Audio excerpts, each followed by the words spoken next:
Information technology university से मैं दावत देता हूँ नवीद अहमद को, जिनकी उर्दू मज़ाहिया तकरीर का मौजू है सुना है उसका मनी लॉन्ड्रिंग का धंधा है। ख़वातीनो हज़रात, सबसे पहले तो मैं सलाम पेश करना चाहूँगा GCU डिबेटिंग सोसाइटी को, क्योंकि इन्होंने पाकिस्तान डिबेटिंग सर्किट को हमेशा बेहतरीन स्पीकर्स दिए हैं। ऐसे स्पीकर्स जो अपनी आवाज़ से बुखारी ऑडिटोरियम पर सहर तारी करते रहे। आज भी आपके सामने ऐसे ही दो बेहतरीन स्पीकर्स मौजूद हैं। एक इस दीवार पे लगा हुआ है, दूसरा उस दीवार पे लगा हुआ है।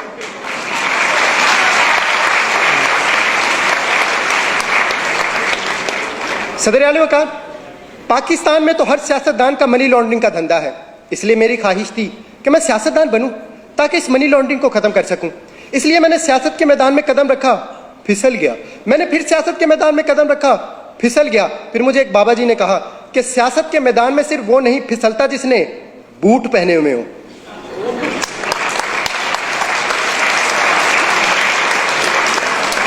मैंने कहा बाबा जी मेरे पास तो बूट नहीं है, मैं क्या करूं?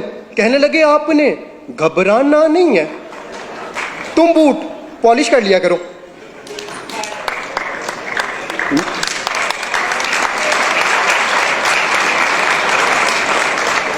मैंने कहा बाबा जी उससे क्या होगा? कहने लगे बेटा उससे मुल्क में तब्दीली आ जाएगी। मैंने कहा बाबा जी क्या मतलब, वजाहत करें। कहने लगे बेटा वजाहत मैं कर दूंगा मगर तुम डिस्क्वालीफाई हो जाओगे, और हो सकता है डिस्क्वालीफाई होने के बाद लापता भी हो जाओ, क्योंकि वो नंबर 1 है। सदर आला वकार, कुछ ऐसा ही हुआ। कुछ दिनों बाद मैं लापता हो गया और उन्होंने मुझ पर मनी लॉन्ड्रिंग का इल्जाम लगाकर जेल भेज दिया। जेल में मेरी मुलाकात एक निहायत शरीफ इंसान से हुई।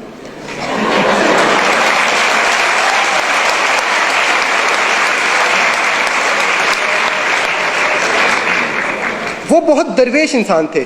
खाना खाते वक्त एक निवाला खाते, एक दीवार को लगाते, फिर एक निवाला खाते, एक दीवार को लगाते। मैंने उनसे पूछा ये आप क्या कर रहे हैं? कहने लगे खाता हूं, लगाता भी तो हूं।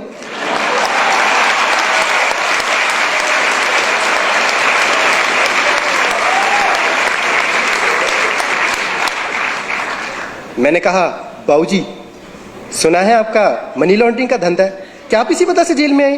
कहने लगे नहीं बेटा, ये कहानी है 1990 की, जब मैं छुट्टियां गुजारने खलाई जहाज में बैठकर खला में चला गया। वहां पर मुझे एक खूबसूरत एलियन लड़की नजर आई। मुझे उससे मोहब्बत हो गई। उसकी खास बात यह थी कि वो हील की बजाय बूट पहना करती और मैं पॉलिश किया करता। उसके पास गैबी ताकतें थी, वो बंदे गायब कर देती थी। वो बंदे ऐसे गायब करती थी जैसे GCU वालों ने कफील राना को गायब किया।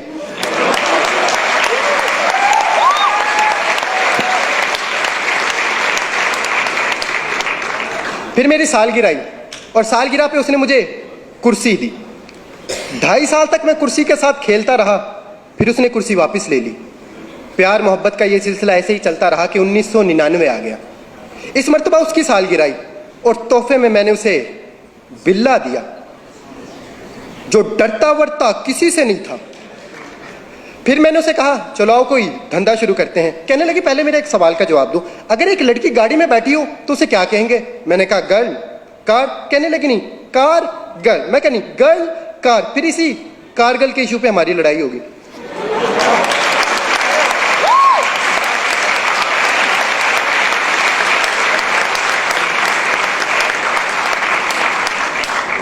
लड़ाई इतनी शदीद हुई कि उसने मुझे घर से बाहर निकाल दिया।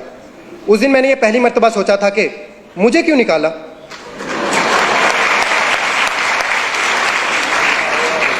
फिर वो 5 साल तक शुजात के साथ साइकिल चलाती रही।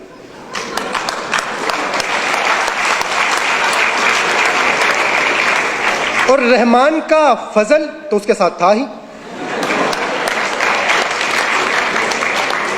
और दूसरी तरफ मुझे एक अरबी शेख मिल गया जो मुझे अपने साथ अल्लाह की सरजमीन पर ले गया। फिर वहां जाके मुझे इस बात का अंदाजा हुआ कि शेखों की 2 इकसाम है और इनमें से सबसे अच्छी है मिल्क शेक। फिर वहां पर मैंने खजूर की रेडी लगाई जिस पर सुबह में शाम को मेरा बेटा बैठा करता और खजूर के कारोबार में हमें दिन दुगनी और रात चुगनी चुगनी चुगनी तरक्की हुई। फिर मैंने मनी लॉन्ड्रिंग का धंधा भी शुरू कर दिया। खजूर का कारोबार इतना बढ़ा कि खजूर को जखीरा करने के लिए हमें लंदन में फ्लैट खरीदना पड़े। कतर का शहजादा तो खत लिखकर खजूर मंगाया करता। माइक्रोसॉफ्ट ने भी हमसे कई मुआहदे किए कैलिबरी में। फिर मैं सारा धंधा छोड़कर घर वापस आ गया क्योंकि अब वो रहीम और मेरी तरह शरीफ हो चुकी थी। फिर मैं उसे मिलने गया और मैंने उसे कहा, थैंक यू रहीम शरीफ।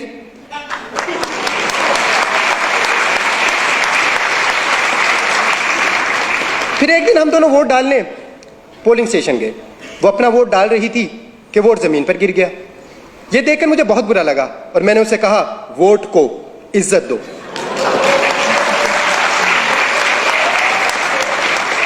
इस बात पर उसे गुस्सा आ गया और उसने मुझे कमर तोड़ जवाब दिया।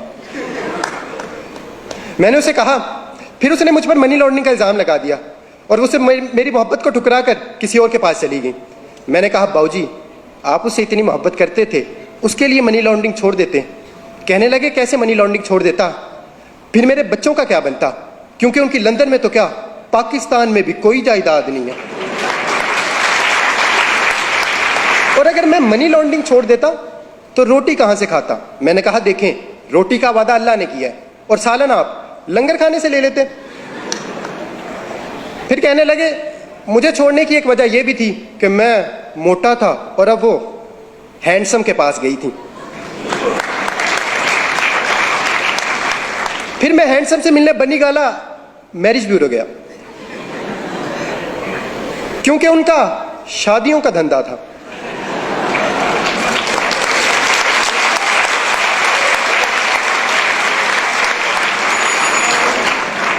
मैंने उनसे पूछा कि एलियन लड़की को आपसे मोहब्बत कैसे हुई।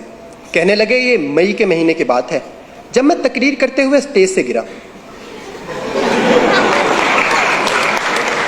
जब एलियन लड़की को यह मालूम हुआ कि मैं गिरा हुआ हूं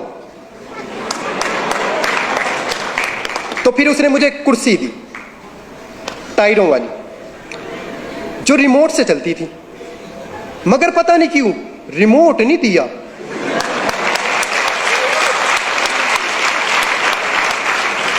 फिर वो 1 साल तक कुर्सी चलाती रही कि रिमोट की बैटरी खत्म हो गई।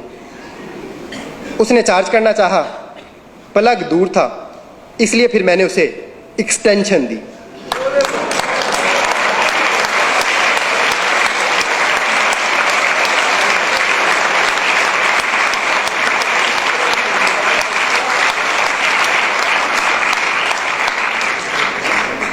तीन प्लगों वाली।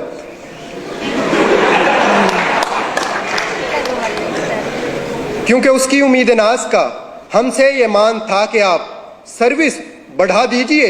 सर्विस बढ़ा दी गई। सदर आली वकार, अब तो ये आने वाला वक्त ही बताएगा कि एलियन लड़की रिमोट वाली कुर्सी चलाती है या फिर डीजल वाली।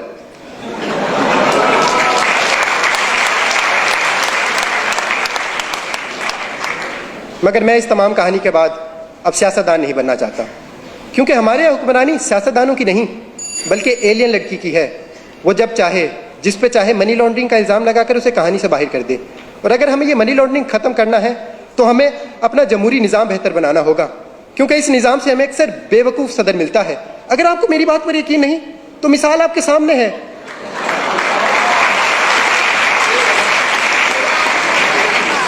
अमरीकी सदर की।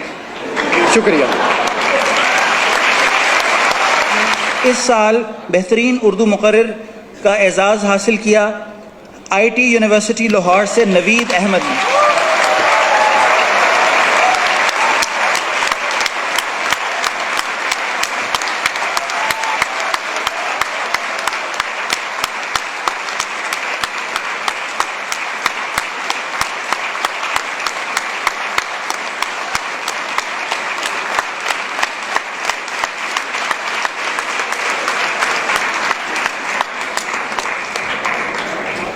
उनतालीसवें कुल पाकिस्तान अल्लामा Mohammad Iqbal bilingual declamation contest की टीम ट्रॉफी हासिल की इस दफ़ा इंफॉर्मेशन टेक्नोलॉजी यूनिवर्सिटी लाहौर